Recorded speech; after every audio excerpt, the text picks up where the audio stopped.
I'm Diego Cortez with Adam Schoenfeld. Welcome to another episode of The Scoop, brought to you by Full Tilt Poker. And PearlJammer, aka Jon Turner, is an internet legend who has really made his mark on the internet, winning a lot of money, but also he's cashed a lot at the World Series and in some brick and mortar tournaments. Very analytical guy and very interesting guy. He's my model for the online multi-table tournament pro. Yeah. And I'm actually modeling myself after him now. I mean, we all should. In 2007, I know he won over $500,000 gross on Full Tilt alone, and well over the $1 million mark all over, and he cashed 4 times in the World Series. And, we want to have a lot more kind of these younger, new generation guys. A lot of them just don't show up or don't have, telephones, or they're playing so many tables that they can't come down. But I really think it's interesting. They just seem to be much more analytical and thoughtful about the game. He went to NC State, where I went with Chris Washburn and Ernie Myers briefly. I played with him. We'll see if he remembers that period of your life too. So the online forums are filled with this discussion about the new online pros versus kind of the old guard being guys like Barry Greenstein or Daniel or Eric Lindgren or us. It takes on a very competitive edge to it. You actually have been cashing the World Series since 2005, so you've got a little more perspective on kind of the brick and mortar O-line tournament pros versus the new generation of online pros. Do you see any big differences, or what's kind of your assessment of the relative strengths? There's a lot of arguments there. I'm on the fence. I'd say I agree with both sides in some respects. I think online players, they have a huge advantage in that they've seen so many more hands. We hear this argument all the time, but it's really true. Playing, say, 20 tournaments in just a short day, probably like 5 or 6 hours online, but I might play 20 tournaments. Yeah, well, you especially. And that gets you. But there's a lot of people that play a lot more hours than me, whether or not they play, even if they play about the same number of tournaments. But all this combined, that's a month or more, probably more for most live pros we'll see. But with all your experience, when you first came to the World Series, started playing in the no limit tournaments in particular, was it kind of the same tactics and strategies that were working for you, or did you have to make some adjustments, or did you find some new things? Sometimes I find myself going back to online strategies. I kind of get out of it playing live. I start trying to play more pots maybe, but make more read-based plays, that kind of thing that you don't really do much online. Got to raise a little bit higher. I raise really small online, and I think most online players these days do. They less than 2.5x most of the time. Yep. But live, I find that people just defend with too many hands, and especially when you're playing against bad players, sometimes it's a lot harder to get people off hands, and it just doesn't work out as much. So that's one thing you got to kind of adjust to. And you also adjust based on the players at your table. You can pick up how bad certain players are playing pretty quickly live, whereas online sometimes it takes a few rounds to notice, and you might have moved tables by then anyway, so it's not near as important online. Do you find that you have a hard time concentrating when you're in the brick and mortar casino? Because I do. Now that I play a lot of tournaments online, I prefer that by an order of magnitude over the real world casino. Oh yeah, there's been a few times this series so far that I've had to catch myself saying, don't get too bored, or don't start just trying to play too many hands because you just don't want to sit here and not play anything for a while. But I think that's something that any good player has to be able to adjust to pretty quickly, or else they're just not going to be able to make it. When they're shuffling, I'm pulling my hair out. Like sometimes I find I've got my head in my hands and I just don't know what to do, because the hands just don't come. Or when they're changing dealers. We had just playing the tournament yesterday. With about 2.5 minutes left in the round, the one dealer started to get up, and the other one's just starting to sign the name. And I said to the guy next to me, it's like, we might as well just go on our break, and really, it's unnerving. And when that happens right at the end of the level, that's always frustrating for me, I gotta say. But also online, you do have the phenomenon of stalling, which is very annoying, and which some sites have now started to take measures against. But people really don't take very long on decisions, for the most part. In the tournaments, you find some people who take a long time on decisions, which they never would, online. And that can be unnerving too, where certain people, every single time, they're thinking about it. And even when the hand is over, they're just mucking their hand. It pains them so much to let go of the hand that they just have to sit there saying a little final prayer before mucking the hand. I find everything about the real world experience annoying at this point. Like, Yeah, it does. You just have to be able to get over it because I mean it's definitely like that. I have the same thing when people sit there and hold a hand up for a while afterwards and just like can't believe that they don't have the winner or whatever. And just playing the Deuce to 7 single draw event the other day, that was a major thing in that event. And of course you're playing with mostly all top pros, but Yeah. even then when they'll sit there and hold their hand up for a minute afterwards sometimes. So you went for the Deuce to 7 with rebuys, the 5K? I did. That was a pretty a interesting great experience because that's the first time I've ever played at No Limit, and it's probably not a good idea generally to enter a $5,000 plus tournament. Yeah, and for some the people, first it was time. quite a bit pluses. plus in some cases. Yeah, but I play a lot of triple draw online. Triple draw is basically I consider my best game. Really? Deuce to 7, yeah. But triple draw or single draw? Triple draw. Because this that is a single different draw game. also, which is a whole different thing. Yeah, this is a very different game, but it has some similarities. I guess relatively interesting story. I was wanting to play this event a lot because I love triple draw so much, so I felt like it, and with a small field, it would be a great chance. But at the same time, it is a high buy-in, and I mean I've got a good roll, but I'm not ready to put $20,000. Right, you seem very reasonable in your bankroll management. Right, generally I am, 20, and this right? is so even to put $5,000 in a game that I've never really played before, technically speaking, And is which kind is- of a big step. And which is a tough field. Yeah, like I and it's said. a very There's tough not a field. lot of extra dead money. Right, but I did figure on one aspect. I know a lot of people are going to be playing this that they're not really experts at this game. No. They're great players, but they're not. They're probably about the same as I am on this. They don't really play this game much. They may have experience in triple draw, but they don't play much of this.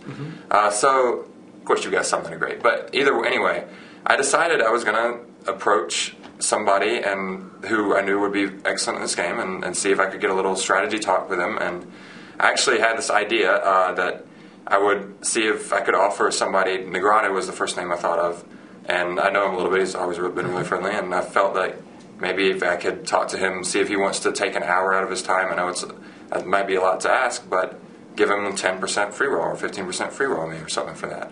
So I actually had kind of given up on the idea, and then the day of the event, because I just hadn't seen him around, and the day of the event, we both busted out of the shootout around the same time, the 1500 shootout, and I happened to see him.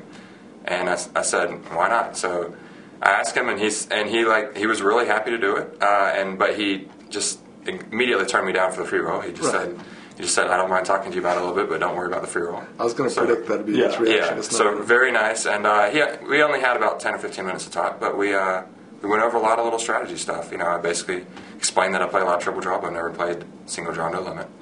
And I mean, he didn't tell me anything that just opened it up and said, this is the magic, this is the magic answer to But make important me do great. things. But he helped me out with a lot of important things. I mean, he gave me a few pointers. Give you one that was just never re-raise unless you're packed.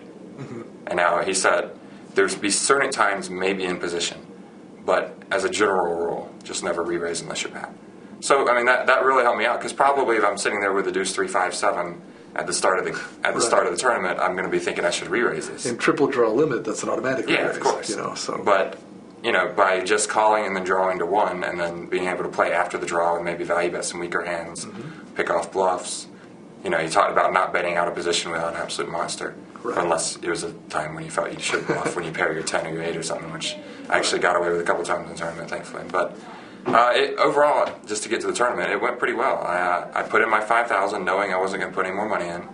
And I was actually dealt Deuce 3-4-6-7 first hand in the tournament. Did you get action? Well, I actually raised, and Lee Watkinson went all in. Greg Raymer called to get... No, I'm just kidding. I raised, and Raymer called. He was the only caller. Right. And that was the only action he check folded after the draw. So, nothing big, and I showed it. I was like, this is the best hand I get dealt all tournament. Of course it was. But I actually got good action all in with a 7 later in the day. I built up my stack at 37K at the end of the rebuy period. It's fantastic with And any With rebuy. one bullet, right? Yeah, I never was all in the whole time. And the key one lesson, bullet. not letting anybody know that it's Yeah, just you one didn't bullet. tell anyone, right? We actually talked about it at the first table only because Lee Watkinson had said the same thing. He had said he never played the game and he was only planning on putting 5,000 on this. So we ended up talking about it. Probably shouldn't have, but I got move tables pretty early and I never mentioned it at the move table. It's funny, Adam and I have talked about this a bunch of times because we were playing in a tournament together down in Costa Rica a few years ago, and a player sat down, and this is a tournament where there's a lot of rebuying. It was like $500 plus rebuys, and the first thing he said was, I've only got one bullet, so I got to play my best. And then, of course, every hand people were raising them and moving in on him. Yeah. And he had a hand where he'd raised the field and it came with an ace, and he put like a small bet out, and right away someone raised them and he mucked it. And I thought, if there's one strategic lesson here, it's Do not announce. you don't your want bullet. anyone to know Never you're only say. on one bullet. People are assuming this is a might young as well just paint a guy. target He's on your successful. chest. He's going to Yeah. be playing a lot. Actually, I should say, I don't think I mentioned anybody I was only doing one bullet. What I did mention was that it was the first time I played the game. Yeah, which That's I what- think that's that what could be we in your did say. favor. There's nothing Right. Yeah. negative about that. Yeah. Last year, this guy that I just met at random, and he was a wealthy businessman from New York, and he had never played the game, and he told me he'd only allotted 80,000 for the Deuce to 7, even though he'd never played it before. So he's going to take 80,000. with it. 80,000? Yeah, it might have been 10,000. Did they change it this year? I think it was the same. I think it was the same, but he had 80,000, and he brought it because Adam introduced me to him. Adam was sweating, and I was playing in the tournament, and he had it in a bag with him. He was had all ready. his money, but and he just was happy to announce he'd never played it, but he'd only had 80,000. It felt like he had a small I amount. think he used it too. I believe it.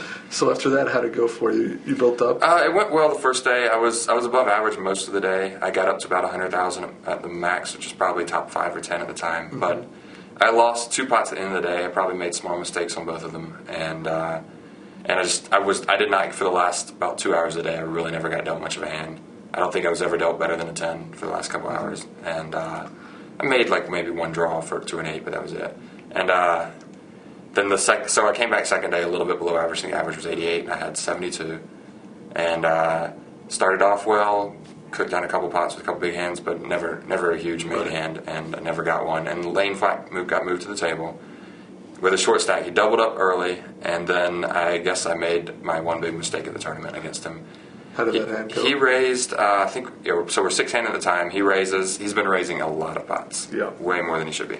And I mean, Although- that's normal for Lane Flack, but it's Deuce to 7, so I don't know about that as far as how he plays that. But anyway, he raises it up.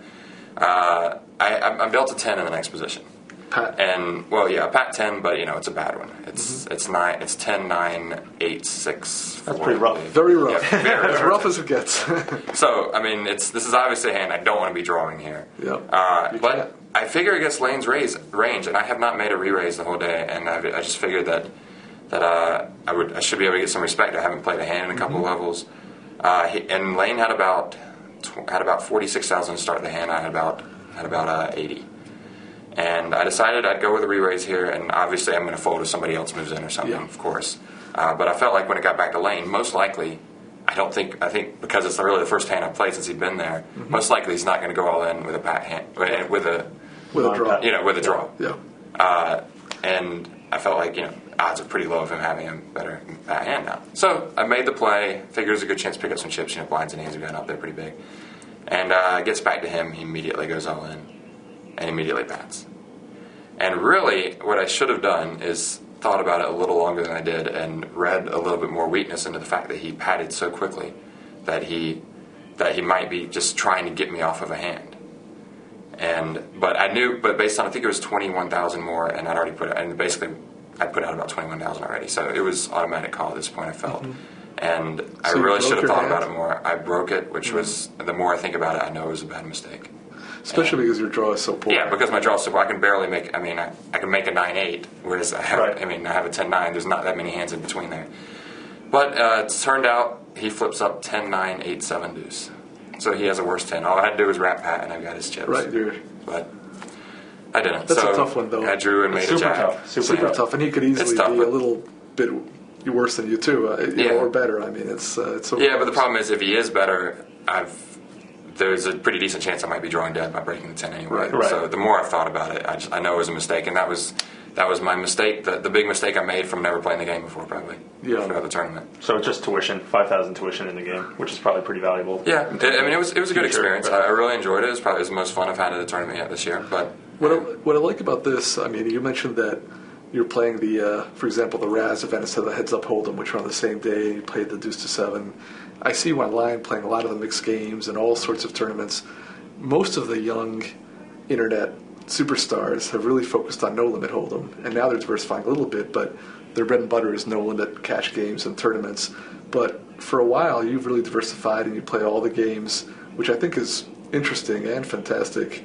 What I mean, how did that evolve? Is it more that you see more value now in some of the non-no limit, or just your background led to that? There's definitely more value in some of them. Probably originally this evolved from boredom, to be honest, or maybe just exhaustion from playing so much no limit over so much time. I never really liked limit hold'em much, so it was basically, and I like it more now than I did back in the day. But it's basically, it just got to the point where I wanted to try some different games. And I mean, this is a long time ago, before I was even really playing for a living. I started playing some Omaha Stud 8. Never got much into Stud High. Just that one just Stud High is seems the worst. Yeah, it seems too straightforward. I mean, people say Raz is the worst, but to me, Stud High is just. In horse, I dread the Stud High. You know, it's like right. Same for me, but I really have always enjoyed the horse tournaments online. Once they finally started offering some decent ones on Full Tilt and all, and basically, the mixed cash games. I play a lot of those, a lot of the horse on Full Tilt, and some triple draw elsewhere. But I'm hoping that pretty soon. I've heard rumors. I'm hoping that Full Tilt can get the triple draw going eventually. Right. Jon, you were mentioning earlier, you were talking about No Limit, that you make smallish raises. You said 2.5 times. Do you still follow that even when the antes have gotten pretty substantial towards the mid and end of No Limit tournaments? Yeah, that's actually the deeper you are, pretty much the smaller raise. But of course, sometimes that also goes along with you being more short-handed, 6 or 7-handed, right, as opposed to 9. But generally, I keep the raise amounts the same online at each, depending on the level. And it's below 2.5x once you get even to the 200, 400 level. And do you find yourself getting automatically called by the big blind in some of those situations? They're still laying it down you? So that's the difference. That's the big difference between live and online. It seems like you may get 950 at a 200, 400 live. Big blind is hardly ever folding. Right. You make a 950 online, and they just see a raise, and they just click fold over and over again for the most part. That's super interesting to me, because I would defend against you, even though I knew I might be taking the worst of it in terms of hands, although you might still have you probably do have a very wide opening raise. Yeah, but I for sure. But I am also, obviously, I'm doing the same raise with aces and right.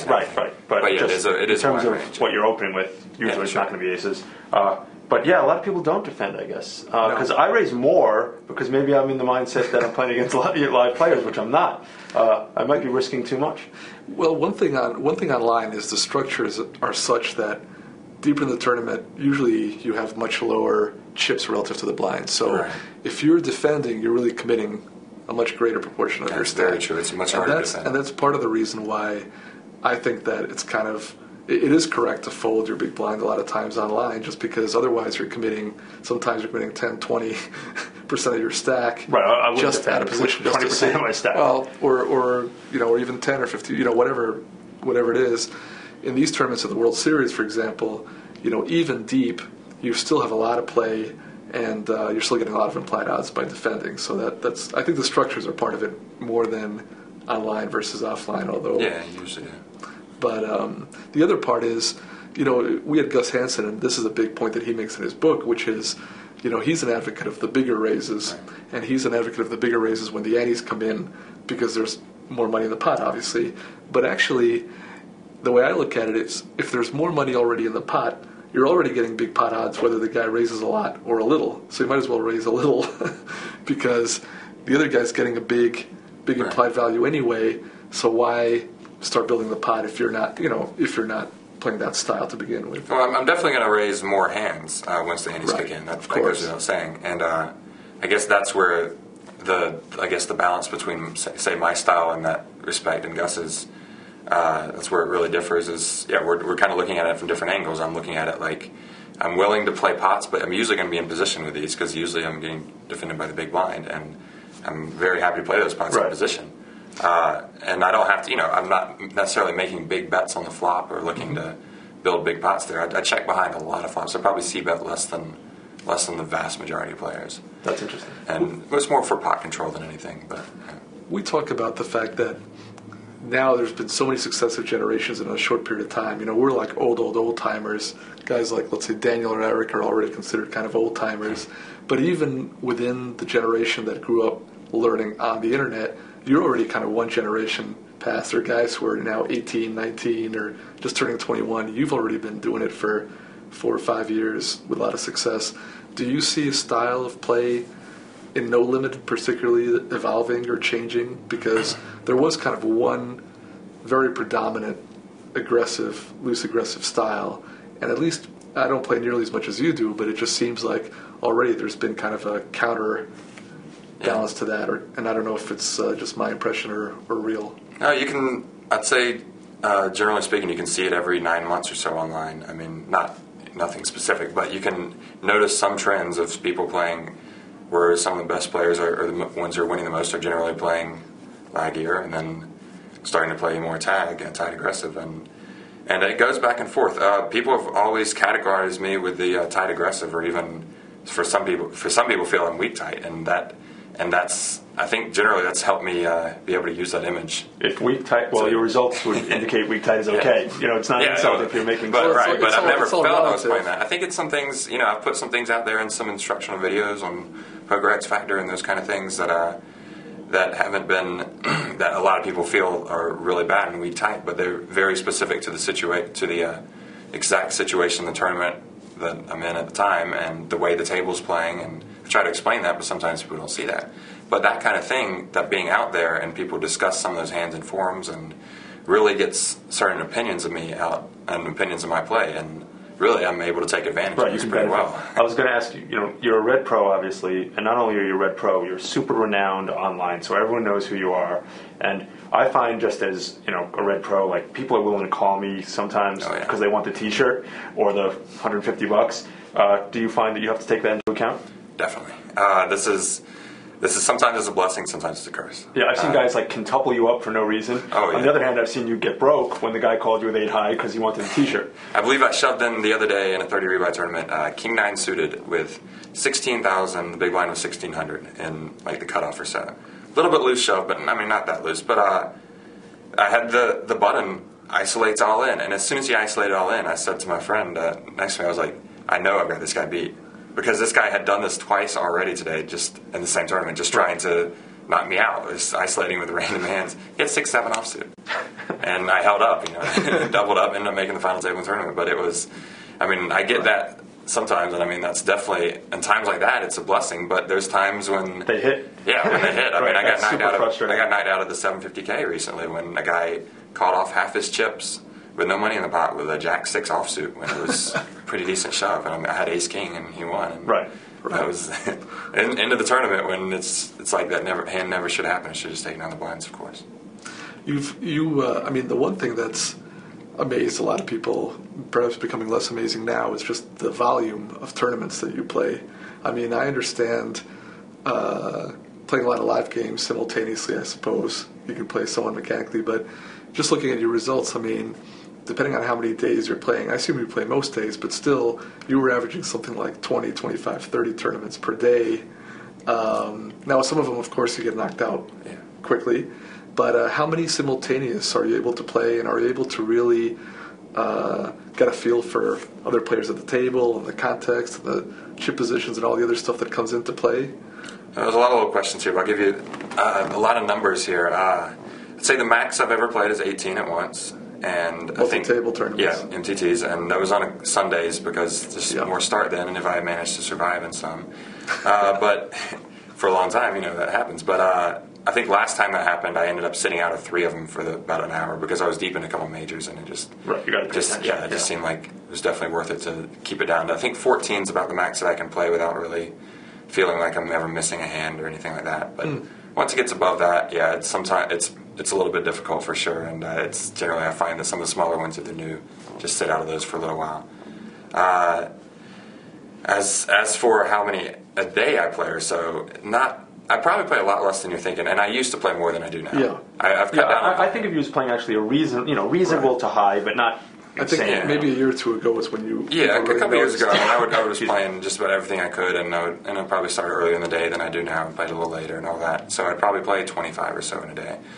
These days, really, the only time I do is during F-tops when they have 2 tournaments like they generally do now, and I start early in the day, and I'll probably get 25 or 30 in that day. But when you're playing 10 or 12 tournaments, for example, I mean, you're not able obviously to monitor all the screens at the same time. It's more coming up when it's your turn, so you're just sacrificing the context of what people have been doing or how they've gained their chips or lost their chips and so forth. That's just kind of the trade-off? Yeah, Or is there, I'd say or is there a way to compensate for that? there's definitely happens a decent amount. When I'm on 14 or so, or at least 12, I'd say, probably can't keep up with too much beyond what's going on in my hand and the occasional random hand I just see from Yeah, you might just see it. But when I'm on probably 6 to 8, which is generally what I'm on for the most part these days, then usually I can keep up with most of the action going on as far as getting a general feel as much as anybody else can from playing online poker. I mean, because you can't get near as much as you can live. But I can get a general feel of what's going on at all the tables. And if I see something shown down and it's piques my interest, I easily have time to click on the hand history. That's the great thing about online is you can do that. So I can always catch up with that. And if I have a big decision, there's times when if I don't know what's going on, there's probably at least once a day I have a time when some hand comes up and I have to click on the hand histories and try to go back a little while, go into the time bank and see if I can see any showdowns the guy's been at or how many hands he's been raising or that kind of thing. And you've got tracking software in terms of people's statistics? I don't do that, no. Yeah. I know that, I mean, there's some of it that's allowed, that's fine, and there's some that isn't. But right. Well, the ones that are allowed that just tell you how many hands people play and just how from what often you've they seen. raise and all that. I don't use any of that. I've just never found it. I occasionally check official poker rankings or PokerDB if it's a name and something about the guy's play. I have to know if he's successful, and I find that actually useful. The other day when I was playing your buddy McNallyville, and he was actually trash talking me, I was like, "Who is this guy?" And I was like, "He has super good results, so I'm gonna take him seriously and not engage him just because he's tilting me in the chat." Yeah, he's been my roommate for the last year. McNallyville is definitely a name to start looking out for. Yeah. He's the best. I back him, and he's my best horse that I've had for a while.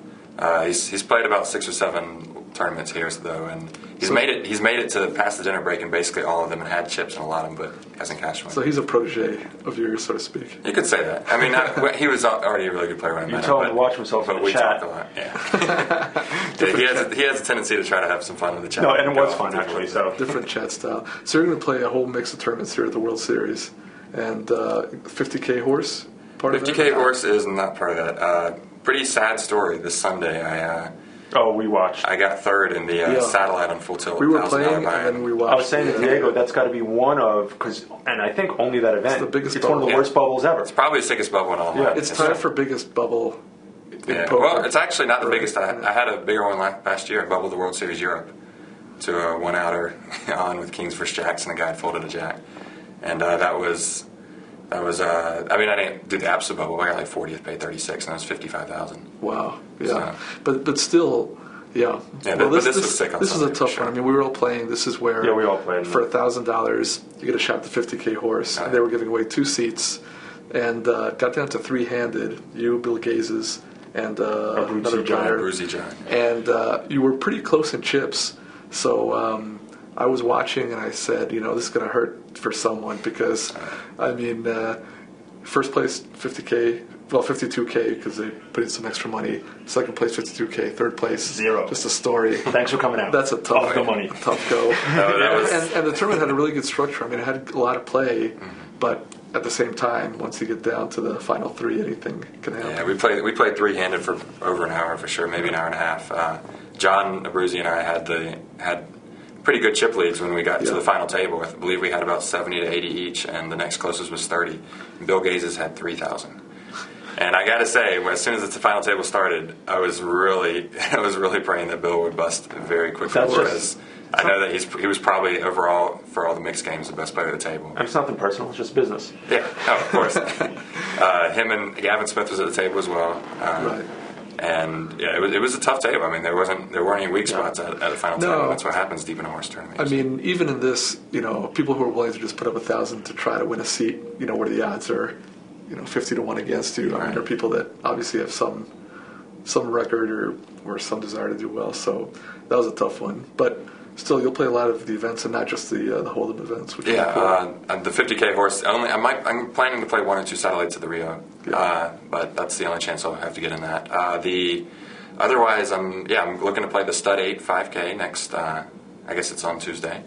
Last year they had the 3K championship, and I got 26 in that. I paid 24.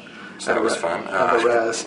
You know, there's an old typically joke which is the average age of the Raz field is deceased. Yes. But you're Raz going is to counterbalance tonight. It's that. gonna be fun. You'll bring me the average age down to 80. Yeah, no, that's what I mean. Yeah. So anyhow, we're going to look for your name in the results, but also we know online we'll keep seeing your name all over the place. So PearlJammer, PearlJammed, all your Pearl Jam related aliases. Exactly. Thanks, Jon. Thanks for coming by, John. It's been welcome. great to get your perspective on this. Thank you. Do we have 1 second for me to say? Of course. I've got a book coming out in the next few days. Okay. It's actually coming out on June 23rd. It's me, Risen, and Ape Styles are all co-authoring it. Matthew Hilger's publishing it. He's published 10 or 11 poker books so far, and all have been really good. And all internet focused. Yeah, this is his big internet focused one. This is the one he's been working on. He's been most looking forward to for a long time. He's saying. Fantastic. What's the title? It's Winning Poker Tournaments One Hand at a Time, and it's basically by one hand at a time. We mean we're taking you directly through hand histories.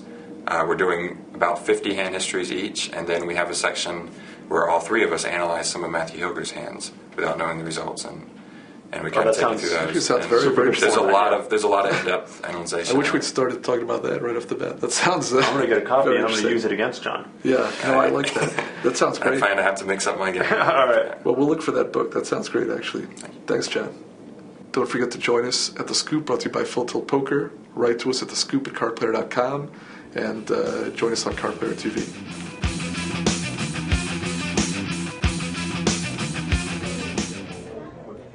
Two bracelets. Awesome. Well, you know, these aren't easy to win. I remember this one like it was yesterday. My opponent had me down to my left.